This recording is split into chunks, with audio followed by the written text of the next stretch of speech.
Welcome, leaders, and welcome to today's Leadership Lounge with the incredible Paul Scurrah. And he's definitely one of my favorite leaders. I definitely have, my favorites, and he's one of them.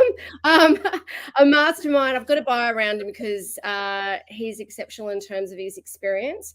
A mastermind with over 25 years of experience in transport, logistics, travel, and aviation. Paul was appointed as the Managing Director and Chief Executive Officer of Pacific National in 2021. But that's just the tip of the iceberg for this outstanding leader. Before his Pacific National adventure, Paul was the CEO of Virgin Australia in 2019 and DP World in 2013. Prior to this, he was the Chief Marketing and Commercial Officer at Aurizon and the CEO of Queensland Rail. Paul has truly conquered the world of leadership, but he is not one to limit himself to just one boardroom. He's a man of many talents and passions. He was part of the board of the Gold Coast Suns AFL team, showcasing his love for sports. And if that isn't enough, he is also the chairman of Wiz Technologies and the non-executive director of RPM Global, proving that his influence stretches far and wide. He is also a keynote speaker at the Outstanding Leadership Awards in 2024 and one of our incredible judges. So welcome to the Leadership Lounge today. Hi, Sonia. How are you? You going well? I'm going really well out there.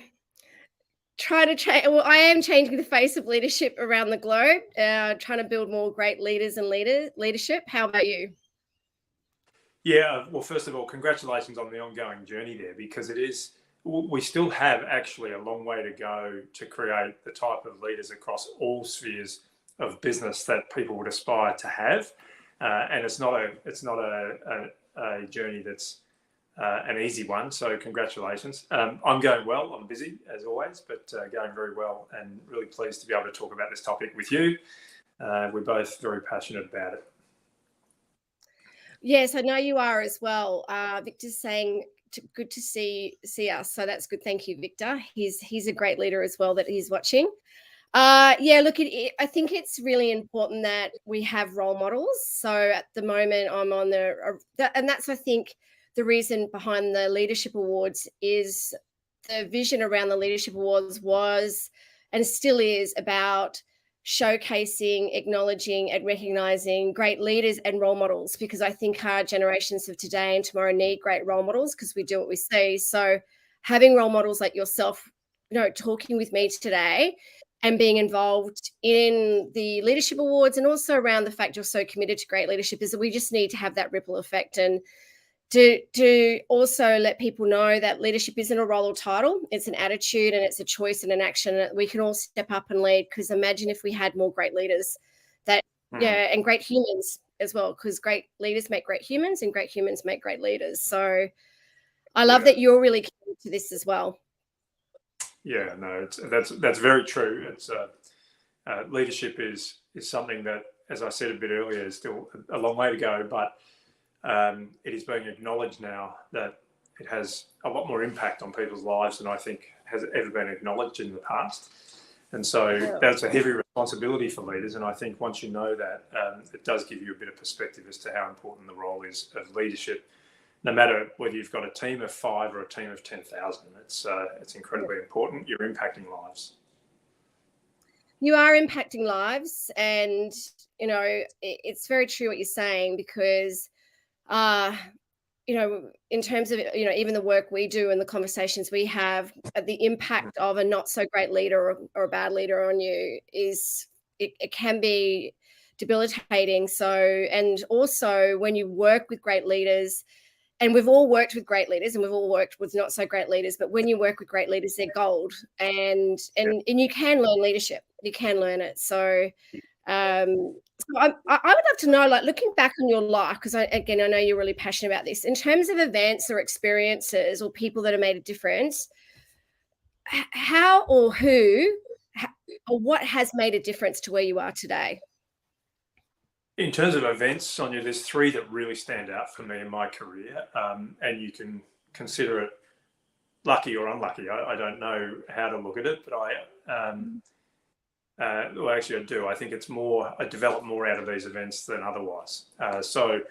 One was being a senior manager at Ansett when it collapsed back in 2001, and just the experience of having to go through that sort of trauma and the uncertainty, seeing the impact on what I perceived then to be a lack of communication on all of the people. There was 15,000 people. So that event certainly shaped my perspective around how impactful leadership and communication can be. It also, it felt like a bit of a 6-month MBA, very concentrated, because I was exposed in trying to recover Ansett to some very entrepreneurial investors, to the union movement at an intense level, and to what was a very volatile industry in aviation. So I learnt a lot through then. Fast forward a bit later in my career, when I was CEO of Queensland Rail, the events of managing that company through the 2011 floods, and remembering we had 8,000 kilometres of track across the entire country, and at one point in time 4,000 kilometres was underwater, which for context is like having the whole of France and Germany underwater. Was a major learning experience and a major challenge. Recovering from that was also a major challenge. So that was an event that I think defined me as to who I am today.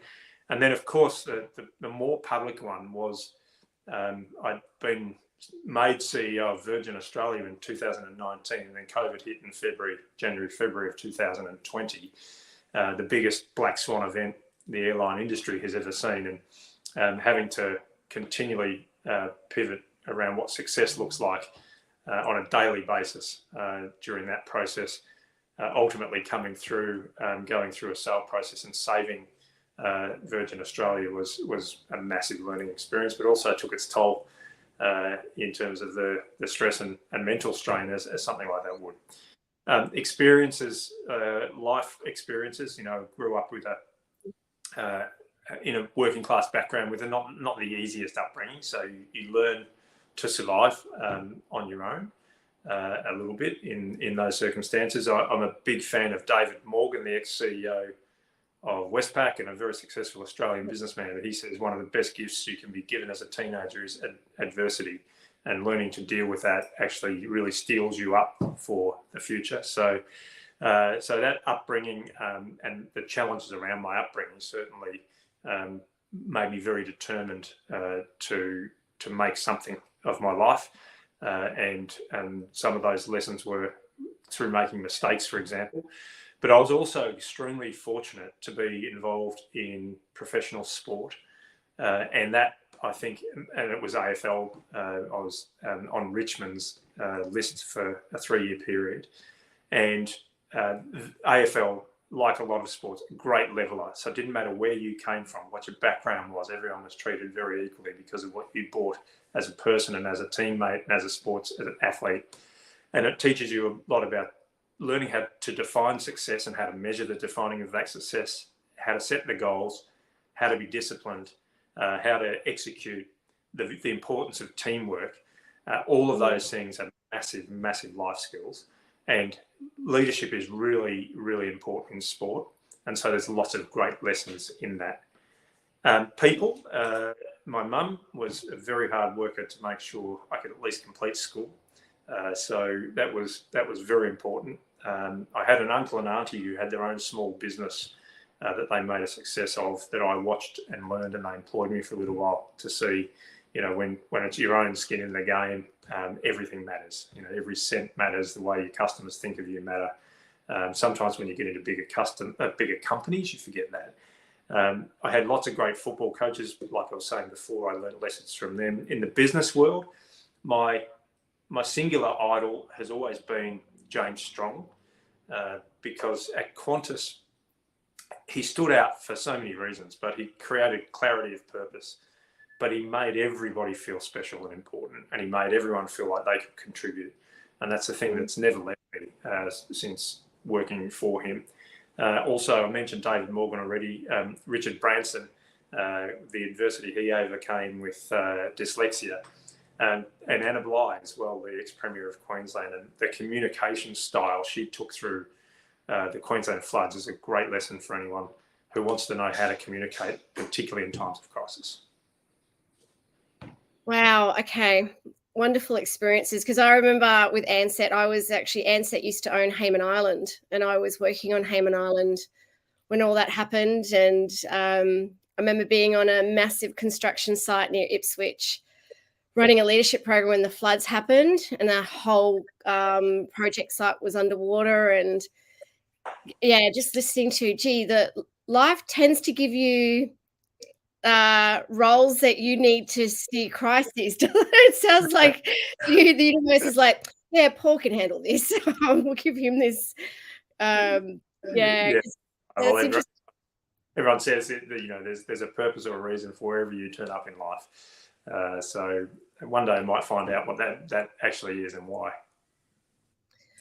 In terms of, all the things that you've gone through, and I love the fact that you mentioned about being a teenager, because I think owning your life story and looking back on those times, and those times where you can find those times where you've looked back and you found that inner courage or inner leadership.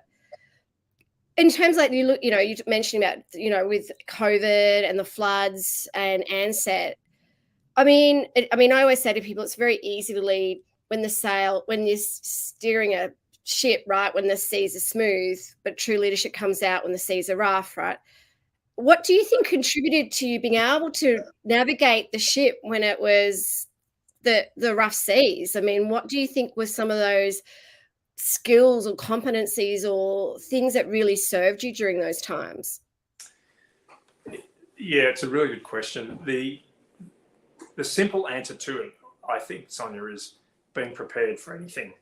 And pardon me. And no one can really prepare for a black swan event, but taking on challenges or unexpected challenges should be something you sort of plan to know how you're going to approach it and how you're going to react.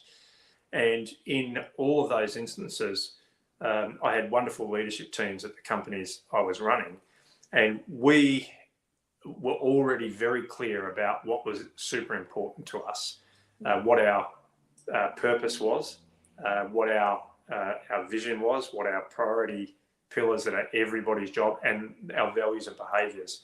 And they came to the fore. I think when a crisis comes, it strips everything bare and it actually reveals the real culture of that company. And so preparing for culture change in a great business that actually has the sort of focus on the things that matter already, it makes it far easier to go into a crisis. So, for example, I'll give you an example of that. When we say at Pacific National right now, deliver for our people, customers and shareholders, and I apply that back to the floods at Queensland Rail, we had 70 staff who lived in the Ipswich area who all they got everything flooded.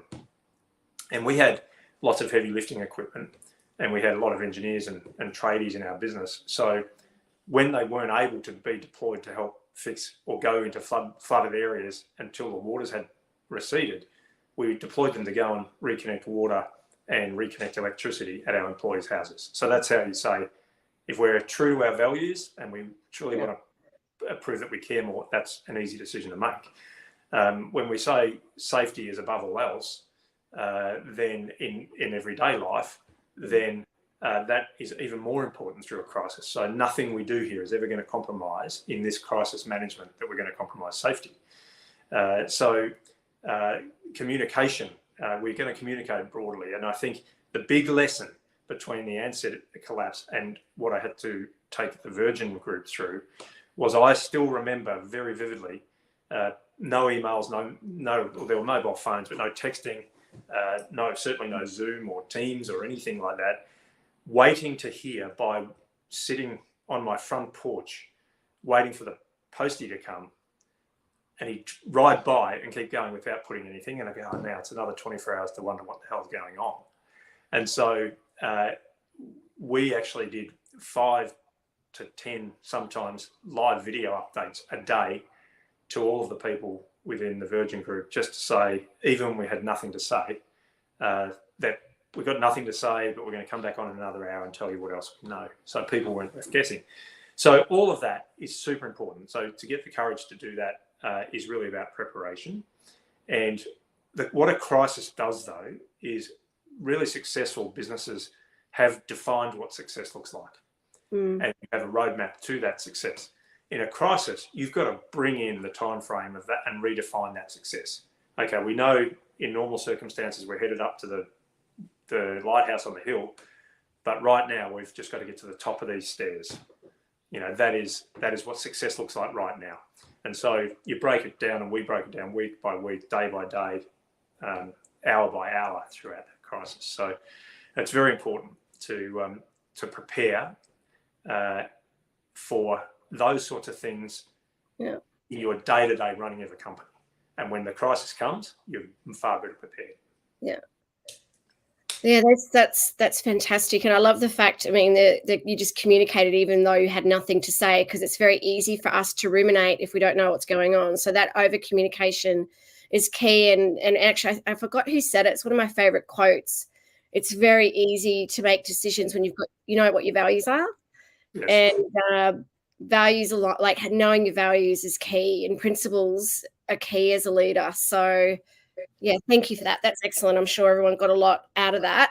So you know that I'm championing, and we're championing a world of more courage and kindness. And I know kindness is also one of your values at Pacific National. And what does that mean to you? I mean, why is that important, do you think, today in particular? Yeah, really, really important today. It's just, for me, it's really about being a decent human. That is, a respectful human. You know, I don't really like, or I certainly don't like people putting me on a pedestal because I happen to be someone with a CEO title. It makes me feel uncomfortable. We're all people. We all have lives outside of work. We all should be equal. I just have a little bit more authority, but it doesn't make me a more important person. And kindness is about being a decent human being, first and foremost. In a business sense, it is a really, really useful tool. But there is a big difference between kindness and softness. It is not about being soft. This is about knowing that your responsibility to run a company or run a division or run a team is to get the very best out of that team. And to get the very best out of that team, you're going to have to make sure you reinforce them when they do the right thing, and you actually address when they do the wrong thing. Both of those things can be done with kindness. No matter what the discussion is, you can do it with kindness. And even if you're letting someone go, as hard as that is, does not mean it can't be done with empathy, and it can't be done with compassion.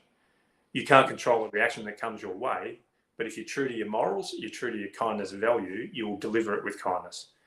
And there is an element where we have had in the safety critical businesses I've run, people who are much loved by us, who just can't operate safely, and they put themselves and others in danger. So the kindness is also about everyone. In dealing with one issue, it's about how you're kind to everyone else. I'm kind enough to make sure that we take out any risk to lives through this, as hard as it is for that one individual. And even then, you're kind enough to say, you know, we think you belong somewhere else, and that feedback actually should be seen, and it's hard to deliver at the time, but seen as being helpful and caring and kind. Yeah, absolutely. I'm seeing a real shift in kindness being the new style of leadership, empathy being the new style of leadership. And, you know, quoting Brené Brown, she says, to be unclear is to be unkind, and to be clear is to be kind. So kindness isn't a softness. You can still be kind. And I agree, it's about being a great human. And I shared a story on LinkedIn this week because I had to fly to Melbourne on Sunday, and I was putting my bag through security, and, you know, the guy, obviously, you know, he puts your bags in and I never get it right, but he always, you know, puts the bags in the buckets and all the trays, I mean. And I said, oh, hi, how are you today? And, how are you feeling? Gee, it's pretty busy in the airport today, and thank you so much for today. And he looked at me and he went, I've been here for 6 days straight, and not one person has asked me how I'm going or acknowledged me. And I Yeah. looked at him and I was like, I'm sorry about that. That must be really tough for you. But how is your day going? He goes, I'm having a great day. Thank you so much for asking. And I thought, have we lost the ability to be kind and connect with people? Or, Yeah. that's such a free and easy thing to do. Yeah. And why aren't we seeing people and acknowledging them or showing gratitude? Because I thought to myself, he's helping me serve my mission by I can fly because of his work. And so therefore I can go and build more great leaders. So he's contributing to helping me run my business and do what my purpose is. And I thought we should be thanking people for that. Yes. And yeah, anyway, it's a very easy thing to do, everyone. And I can tell you now, it's a ripple effect. It's a real ripple effect. And also it's great for chemicals. It's a dopamine exchange. So Entirely. it's all, yeah. Yeah. So, okay. So leadership, why does it matter to you? And how does it play an important part in your life? Because I know one thing I say a lot to people that I work with, if I had a time machine, I wish I could go back and say to my younger self, can you please start reading this or investing in leadership, self-development early on? I mean, why does it matter to you? What part does it play in your life? So two parts to that. First of all, it's my job to be a leader, and I take that incredibly seriously. And I say that it sounds very simple, but as a CEO, I don't see myself as a subject matter expert. I employ people who are really technical, and the job is to lead them into an environment where they can thrive and get the best out of them and actually show their skills and be their best. So that's why it matters. It has been my job. I've been a CEO on and off mostly for 15 of the last 18 years, maybe longer. And it does matter a lot. And the second part of that is I know I was very susceptible to whatever outcomes I drove being driven by the type of leader I had. And so if I had a great leader who inspired me, I'd thrive. And if I didn't, I wasn't the type of person that would go very well in a fear-based culture, or one that was devoid of caring, kindness, connectedness. So that's why it matters to me. Is I want to make sure that anyone that works for me doesn't experience what I didn't like about bad leadership. And so I've continually modeled myself on a combination of who I want to be like and who I don't want to be like, and making sure it's deliberate both ways. And so leadership matters a lot to that. Now, post-COVID, there's a bit of a mindset shift, and I think it's even more important. And enticing people back to the workforce has been a bit of a challenge. To the workplace, I should say, has been a bit of a challenge. And so I want them to come in because of the environment they're walking into, and willingly wanting to get out of bed and come in, not work from home. So leadership matters a lot. And I don't think it has been good leadership has actually been rewarded enough in the business world. I think the leadership focus needs to be intensified. I think boards, CEOs need to pay a lot more attention on how they measure and develop their leaders. Too often I see boards and CEOs being managed up, and because that works and they see one version of a person, they promote them, when the rest of the company's sitting there saying, like, if it was me doing it, what does Paul not see that we're all seeing? Does he not really know what's going on? So I think there's got to be a lot more depth of assessment of what really excellent leadership looks like and how you promote it through the organisation. Yes, I totally agree with that. I think it is fundamental. And unfortunately, when we go through tough times, we tend to put leadership to the side, and it's actually it's critical. It's pivotal that companies are investing in this, and also what great leadership looks like for them, and building that capability. But obviously, also people are investing their own self-development is key. But in terms of my compass, I agree with what you're saying, that I always go, the two things I always say to myself is who do I want to be and what do I want to stand for? And that's my compass. So, because I've got a few comments here. Someone's just said kindness is the new formula to provide outstanding results, which is great. With that. Yes, I agree with that. The other challenge for any leader right now too is, I think, not just at CEO level, but I think at every level of leadership, there is a far greater expectation to be, I'm not going to say perfect, but to be squeaky clean. And in the past, you could get by being an effective leader by having two strong muscles and a few weaker muscles around it. And there's an expectation now that every one of those muscles is strong, and you've got to strengthen those that you may not be strong in. And by way of example, community expectations, the rapidly emerging importance of inclusion and diversity. It's far more than a compliance or rhetoric thing. It's very important. So you've got to develop a strength in that side. You've got to develop a strength, obviously, in the ESG side now, because there is more and more and more onus and expectations coming on us to run companies that are not just successful financially, but they are doing the right thing by the community, society, the environment. That's becoming more and more onerous on us. So there's a lot more expectations on leaders now to have a broader suite of muscles around them. But the strength there is making sure that the trick is making sure that you fill those gaps with really good, competent leadership below you and expect them to thrive. Yeah, it is absolutely about others, and that you're there to help them and inspire them to be more and do more, right? As in helping them, with their muscles, build their muscles, and surrounding yourself with diversity and people that do have different strengths to you and letting them thrive, I think is key. Are you facing any, next question is, are you facing any leadership challenges at the moment? And if you are, how are you overcoming them? Well, there's always leadership challenges. You've never nailed the job. And there's sometimes, if you're ever having a down day with leadership, it just feels like people keep bringing you problems. Someone said to me the other day, life is full of problems. There's good problems and bad problems. So put it into perspective. Having a good job in a great company where people bring me problems is a good problem. So a bad problem would be I am now no longer in a position where people are bringing me work problems to solve. So the perspective is there, and you're always facing challenges. And like any time I've ever run a company, you have your external challenges and your internal challenges.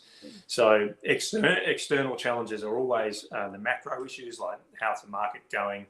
How's your competition going? Is the government, helping or hindering the progress of your company? What are the public expectations of you? What role do you play in community? And then you've got your internal challenges about making sure that your workforce, and my particular circumstance now, we've got an aging workforce that's very male dominated. How do we transition that into a much more inclusive and diverse workforce? How do we make sure that we have a generational change where the newer skills and newer learnings are coming through? That's an internal challenge. How do we glue the entire organisation together, agreeing on a sole purpose, a sole direction to head in? How do we make sure that the culture is the type of place where what we expect them to do is done when no one's watching? Those internal challenges are there now for me right now. So I think the things that keep me awake at the moment, running a railroad, it's always, are we safe? Are we keeping our people safe? Do not leave any stone unturned. That's an omnipresent challenge. That was also an omnipresent challenge as the CEO of an airline as well. That's just that one thing that is unforgiving, and you need to be relentless on that focus. So another challenge, as I mentioned before, is what do you do? How have things changed post-COVID? And how do we adapt to that? And so Teams and Zoom rapidly evolved through necessity, through COVID. And they have really changed the business landscape. But how do you make that work for you? And I don't think anyone's got that really right yet. What is the balance? How do you get the productivity up with a balance of flexibility, saying we need you in the office sometimes, but you can do your job at home as well. We are results driven. How do you find that balance? That's a challenge right now too. And the ever lasting challenge for a CEO is how do you juggle or balance the needs of all of the directions you get pulled into by your shareholders, by your people, by your customers, and by the community. And that's a challenge that will never leave a CEO. And once you find the balance, it's actually a nice sweet spot to be in, but it's a really hard job to get there. Excellent. I promise everyone that's listening, being a CEO is really wonderful. It's even despite all the different challenges. I love it. Yeah, I know you love it. Yeah, I love it. But to be honest, every job, not just every job has challenges, and it is. But that's why there's a job. It's because there's a challenge to be tackled or a problem to be solved. And the worst thing for anyone would be that need for that solving of the problem goes away, and then our livelihoods get affected. Yeah. Do you ever find, like, I'm seeing a bit of a challenge at the moment in all the conversations and programs that we're having and delivering at the moment? There seems to be the ability to be adaptable, and that not that change, or we know that change is constant, but it seems now change is just constant, and that there's this kind of,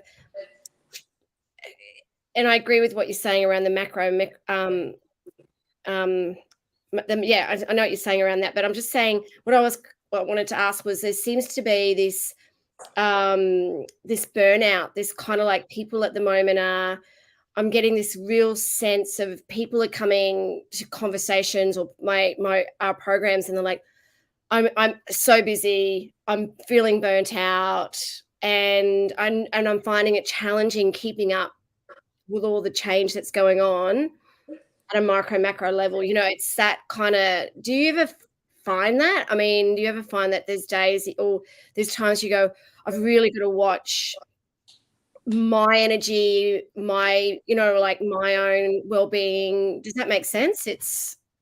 Yeah, absolutely. And it's something that I really have to work at, because if you walk into a meeting and the leader of the company is lacking energy, it flows through the organisation. Pardon me. And sometimes through some of the challenges I've been through over the last few years, it has been really energy sapping.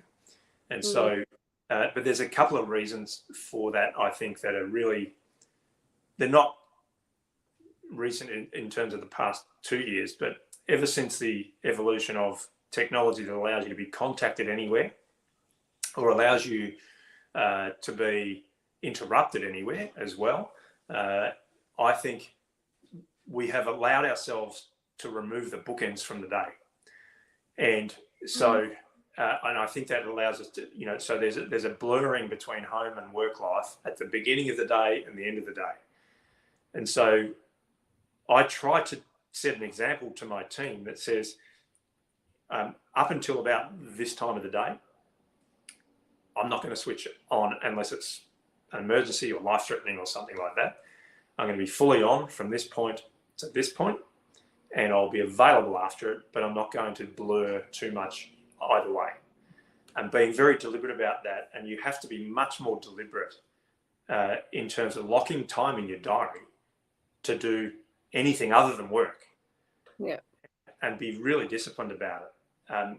So in the early days, you would be uninterruptible in meetings. You'd have someone in a potentially in a PA role that would be gatekeeping your phone and your phone calls and your meetings, and you'd be able to focus. And now with iPads in meetings, or iPhones and watches, we are getting bombarded, and it actually isn't good for your mental health. So switching off the notifications when you're trying to focus on work is a massive, massive thing to do. And I highly recommend it, because otherwise you get too distracted, you get overstimulated, and you lose the ability to focus on what really matters. And I think that hurts our mental health, and it drives burnout, to your original point. Yeah, I love the analogy. Did you say bookends? Yes. Bookend your day. So in the past, 9 to 5, whatever, pick whatever hours you want. But people worked at 9 to 5. Yeah.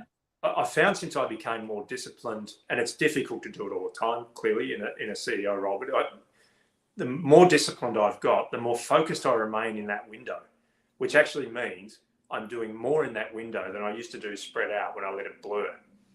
And you're sort of keeping nobody happy because you're not present when you're at home, you're half present when you're at work. And so everyone wins. And you actually become more focused and productive. And you're more definite about what you need to achieve on that day. And you actually learn to at least counteract the distractions that might take you off course. It is so, yeah, I think it's actually so important. One of my favorite authors is Ryan Holiday, and I read his book. He's got several books, but I read his book a few months ago around Discipline is the Destiny, around some of our... I'm reading it right now. I'm up to the Lou Gehrig.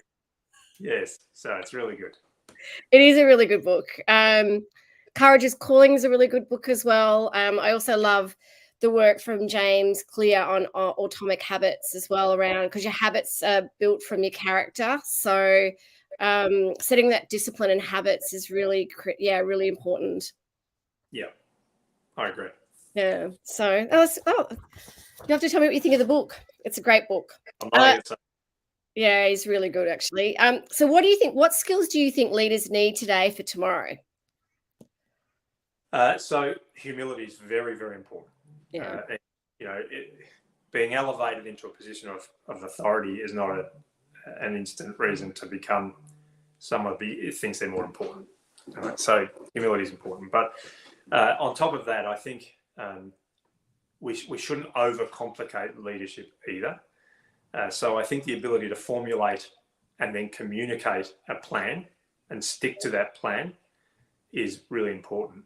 A very, very important part of leadership. But what I would say is, in formulating your plan, don't make it a tablet from above, the world according to Paul. I think in doing so, you need to take advice from all the different areas. Say, listen, here's where I directionally want to take the company or my division or my team. Here's where I directionally want to take it. How do you see that playing out as a part of the team? What do you think is working? It's not working. How would you describe the path forward? Put all that in the bucket, and then what you end up with is something that hits the mark a lot more, because you've listened, you've taken into account feedback and contributions, and then when you present it, the team actually feels like they own it as well. And so it's very important, and it's effective both ways. You've formulated a more rounded plan because you've listened, and you've got more ownership when it's being delivered. So those things are very, very important. So an agreed purpose, clarity of vision, making sure that there's a regular feedback loop, and it's okay to give feedback, and it's okay to look out for each other, and it's okay to challenge each other in a team is healthy. That's all good. Importantly, having really defined expectations, not just about the purpose and the direction of the company, but about the how. How are we going to turn up and behave here, and how will we know when we've succeeded? So one of the worst things ever is when you walk into a company and their values are plastered up on a poster, and then you see the CEO doing the exact opposite. And the CEO saying, all of you have to do this, but I'm more important. I'm above it. It just kills it. Yeah. And nobody buys in. So if you do that, if you're communicating a plan, you formulated it, you've included people in it, you're clear on where you're headed, you're clear on what's important, and you're clear on how, the most important thing is live and breathe it every day. Be the example of it. And that example is important, and particularly when one of the most worn out phrases in leadership is lead by example. Yeah. It's only good if it's the right example. Yeah. Because if you're telling people the way to get ahead is to leave them waiting for an hour because I'm more important than you, even though the diary said 11 a.m. If I tell you just shut up and do as you're told, if I yell and scream and threaten you with the sack if you don't get a performance, and the people below you see that the boss is there and that's how he behaves, how do you think they're likely to behave when they get up there? Yeah. And who's likely to get up there anyway is people that say, oh, I'll just get there by keeping this person happy, not really being true to myself. It's I love that. The humility, I think, is absolutely key. I think that if you can lead the company if you've got company values and you can see that the CEO is leading the values, lead the values. Like everyone should be, if you want to be, if you want to make a difference, absolutely understand what those values mean and lead them. But you have to, I think it's that authentic leadership, right? You have to understand who you are as a leader and be truly authentic. And someone's just asked about the book name. It's called Discipline is the Destiny by Ryan Holiday, but I can put that in the comments a bit later and some other recommendations as well. So yeah, I absolutely agree. It's something that we get asked a lot. I'm really passionate about the future generations and their leadership. I see them as being real crusaders, and around those Generation Z and the millennials and the other generation, I think it's called Alpha, is coming through as well.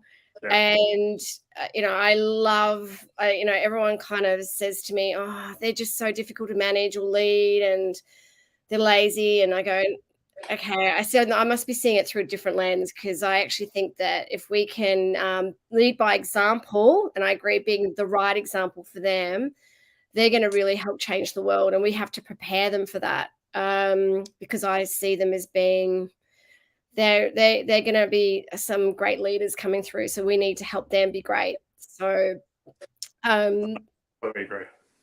yeah. So, I mean, who or what defines a great leader to you? Who or what? Well, the what is pretty much the summary of everything I've talked about here. Is a great leader is someone that inspires. So and inspires all walks of life. So talking about the new generation coming through, we just have to pay attention to what inspires them, and then you'll get the outcomes you want. Someone that creates a really clear picture of success and the roadmap to success, and is leading from the front, and people willingly follow. So, and I often ask my team, if all else fails about all of the leadership development we're doing, think about who was your best boss that you'd crawl across hot coals for, that you'd willingly jump out of bed 3 hours early for, and just do what they did. And generally, I've never heard anyone say my favourite boss was someone that used to belittle me, bully me, nitpick everything I did. Everyone's favourite boss is in line with that description of a leader. They believed in me, they backed me, they were honest with me in a kind way. So just replicate that. So that's what a great leader is. Be a good human, be approachable. Sometimes in some of the jobs that I've had, been pretty public facing, if you one time turn someone away and someone sees you being rude to them, that sticks to your reputation. People see that. Yep. So be on and be positive. So great leaders, and who I mentioned it early, James Strong is a great leader. So I think there's many others who I've learnt from along the way, like Screw Turner from Flight Centre.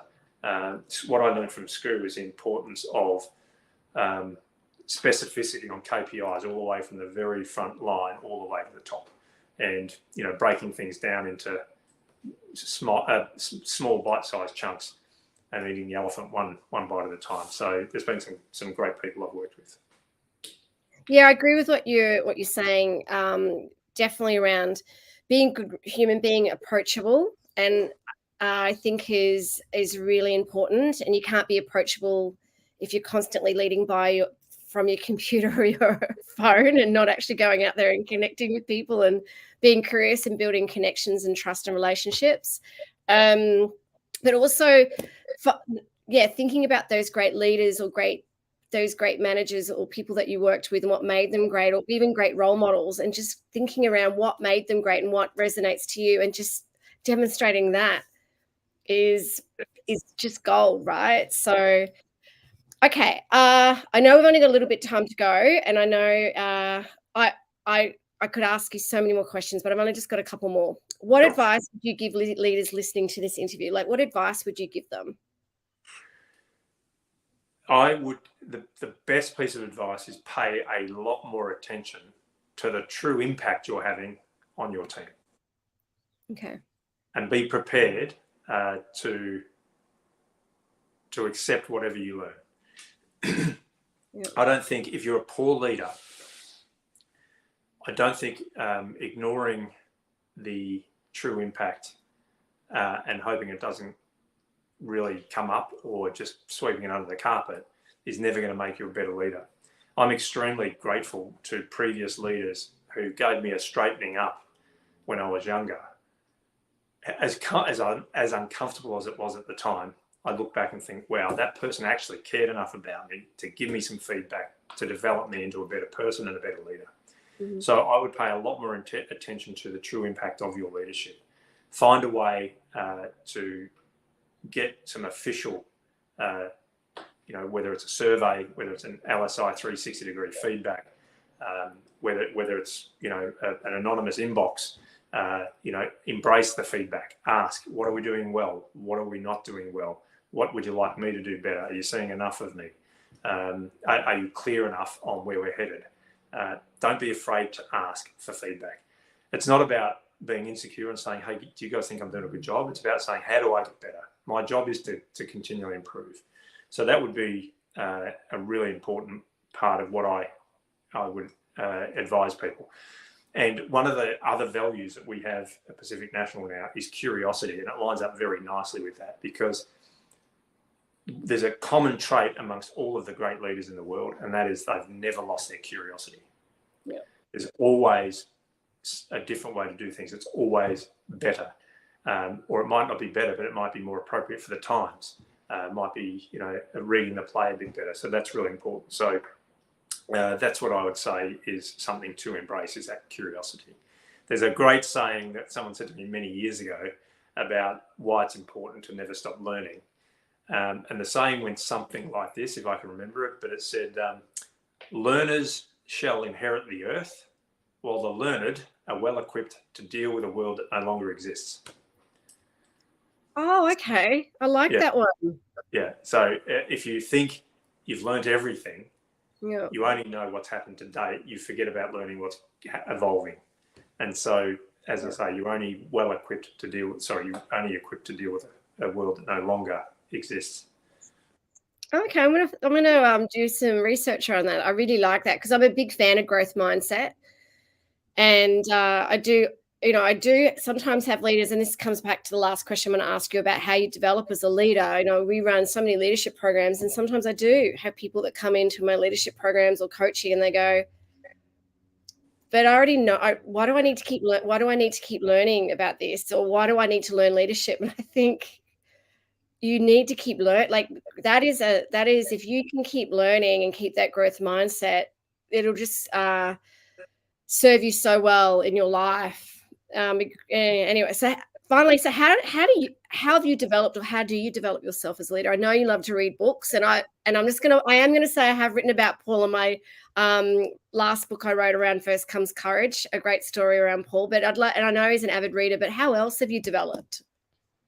So I think the curiosity factor is something that I would recommend everyone make a deliberate effort to never lose it. Never lose it. Never stop being curious. One of the ways that you stop being curious is you think that you've been put into a job because you know everything and you must have all the answers, and then you actually don't want to necessarily admit that you don't, so you shut down curious discussions. Always think there's a different perspective. What does that person think? Let's take input. Is there a different way I can do it? Never stop being curious. There's no doubt that experience helps you develop, and that experience, I'd say, to pay attention to all of the examples you're given, good and bad, and be very deliberate about how you shape yourself around the good and try and avoid the bad. Reading is very important. Never, ever stop reading. I think that is, I'd say the key to this is making sure that if you have the intention to become an excellent leader, if you truly desire to be respected, and that's more important than popularity, by the way, if you truly desire to be respected by your team, who will go that extra mile for you, what is it that you have to do to get there? Continually learn, and you state that intention. That intention is not enough. Yeah. Buying a gym membership is an intention, but it doesn't make you fit. It's the going regularly that does. So it's actually building that discipline into your life to say, if I want to be a good leader, it isn't a sugar hit of a 2-day leadership program in a January. It's what I learn out of that program that I take into my daily life. And so that's the big mistake a lot of people make. Most people know what a good leader looks like. That's not the problem. It's about building the discipline to become the good leader into your day-to-day life. So true. It's about action. It's about action. So thank you so much. That was fantastic today. What a great interview. Lots of really great questions. Here someone's mentioned effective leaders bring out the best in people by stimulating them to achieve what they thought was impossible. So Correct. thank you for that. So thank you so much for the conversation and your great insights. As you know, in the leadership space, I cannot wait to see you speak at our leadership awards next year in Melbourne. So yeah, we're really looking forward to it. And the nominations are coming in. There's so many great nominations. It's free to nominate anyone that's watching or listening. So I just wanted to say thank you so much again for your great insights and great leadership, Paul. It's been fantastic to connect with you today. It's been an absolute pleasure, Sonia. Thanks to everyone for listening in as well. I thoroughly enjoy sharing whatever experience I've learned. Hopefully it's made a little bit of a difference to the people watching, and if so, it's been worthwhile. Thank you. And yeah, thank you for everyone listening and watching today. And remember to always stay kind and stay courageous. Thank you again. Take care. Thanks, Sonia. Bye. Bye.